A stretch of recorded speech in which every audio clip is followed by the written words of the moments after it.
ये कहानी है एक प्राचीन और भयानक हवेली की, जो एक छोटे से ग्रामीण क्षेत्र में स्थित थी। गांव का नाम था मृत्यु नगरी, और इस गांव की पहचान उस खतरनाक हवेली से होती थी। इस हवेली का निर्माण सैकड़ों साल पहले एक अत्यंत धनी जमींदार राजेश ठाकुर ने किया था। राजेश ठाकुर अपने समय का एक निर्मम व्यक्ति था। हवेली के निर्माण के दौरान कई निर्दोष मजदूरों की जान जाने की घटनाएं सामने आईं।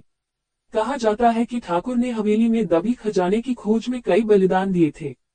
इन घटनाओं के बाद हवेली में अजीब और डरावनी घटनाएं घटित होने लगी, और धीरे धीरे वह दोबारा कभी न खुलने वाली जगह बन गई। सालों बाद एक युवा शोधकर्ता वीरेंद्र ने यह तय किया कि वह इस हवेली के रहस्यों का पता लगाएगा। वीरेंद्र का मानना था कि इन घटनाओं के पीछे कुछ न कुछ सच्चाई जरूर है। उसके साथ उसकी चार दोस्त आर्यन, सीमा, रोहित और नेहा भी जाने के लिए तैयार हो गए।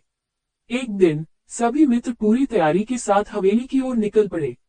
हवेली पहुंचते ही उनकी आंखों के सामने एक विचित्र दृश्य था। टूटे फूटे दरवाजे, खिड़कियों पर जाले, बड़ी बड़ी दीवारें और चारों तरफ सन्नाटा। हवेली के दरवाजे पर पहुंचकर वीरेंद्र ने अपनी मशाल जलाई और सब अंदर की ओर बढ़ गए। जैसे ही उन्होंने हवेली में कदम रखा, चारों ओर सन्नाटा बढ़ गया और हल्की हल्की ठंडी हवा चलने लगी। उन्होंने हवेली के विभिन्न हिस्सों की जांच शुरू कर दी। हर कक्ष में अजीब और डरावनी चीजें थीं, टूटे हुए फर्नीचर, जमीन पर खून के धब्बे और दीवारों पर अजीब से निशान।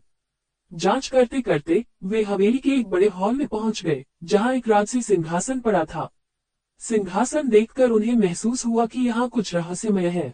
जैसे ही उन्होंने सिंहासन को छुआ, पूरा कक्ष अंधेरे में डूब गया और हवा में ठंडक बढ़ गई। अगले ही पल एक भूतिया आकृति उनके सामने प्रकट हुई। वह आकृति राजेश ठाकुर की आत्मा थी। आत्मा ने क्रोधित आवाज में कहा, इस हवेली में तुम्हारा स्वागत है, लेकिन जो भी मेरे रहस्यों को जानने का प्रयास करेगा, उसे मुझसे सामना करना होगा। वीरेंद्र और उसके दोस्त डर गए, लेकिन उन्होंने साहस दिखाया। वीरेंद्र ने आत्मा से पूछा, हम यहाँ सच जानने आए हैं। तुम्हें किसी विशेष कारण से शापित किया गया है? हम कैसे मदद कर सकते हैं? आत्मा ने बताया, मुझे मेरे कुकर्मों की सजा मिली है। मैंने कई निर्दोषों की बलि दी थी। अगर तुम मेरे हाथों मारे गए निर्दोषों की आत्माओं को शांति दिला सकते हो, तो मैं भी इस शाप से मुक्त हो सकता हूँ। वीरेंद्र और उसके दोस्तों ने आत्मा की बात मानी और ठान लिया कि वे निर्दोषों की आत्माओं को शांति दिलाने के लिए कुछ भी करेंगे। उन्होंने हवेली के तहखानों की ओर कदम बढ़ाए, जहां कहा जाता था कि उन निर्दोषों की आत्माएं बंद थीं। तहखाने में प्रवेश करते ही एक भारी दरवाजा उनके सामने आया, जिसे खोलने के लिए उन्हें ऊपरी मंजिल से चाबी लानी पड़ी। ऊपरी मंजिल पर पहुंचते ही उन्होंने एक पुराने संदूक में वह चाबी पाई। चाबी लेकर वे तहखाने में वापस आए और दरवाजा खोला। जैसे ही दरवाजा खुला, उनके सामने भयानक दृश्य प्रकट हुआ।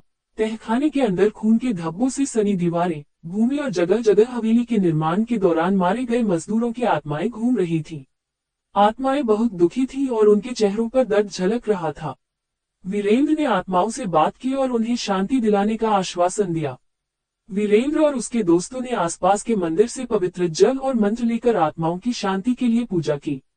पूजा के बाद आत्माओं के चेहरे पर शांति झलकने लगी और वे धीरे धीरे अदृश्य हो गईं। आत्माओं की शांति प्राप्त करने के बाद राजेश ठाकुर की आत्मा फिर से प्रकट हुई और कहा, तुम्हारे इस नेक काम से मुझे भी शांति मिली है। मेरी आत्मा अब मुक्त हो रही है। राजेश ठाकुर की आत्मा ने वीरेंद्र और उसके दोस्तों को धन्यवाद कहा और हमेशा के लिए अदृश्य हो गई। हवेली से भूतिया गतिविधियां समाप्त हो गईं और गांव में फिर से शांति का माहौल लौट आया। वीरेंद्र और उसके दोस्तों की साहसिकता और निष्ठा ने हवेली के रहस्य को उजागर किया और वहां की आत्माओं को शांति दिलाई।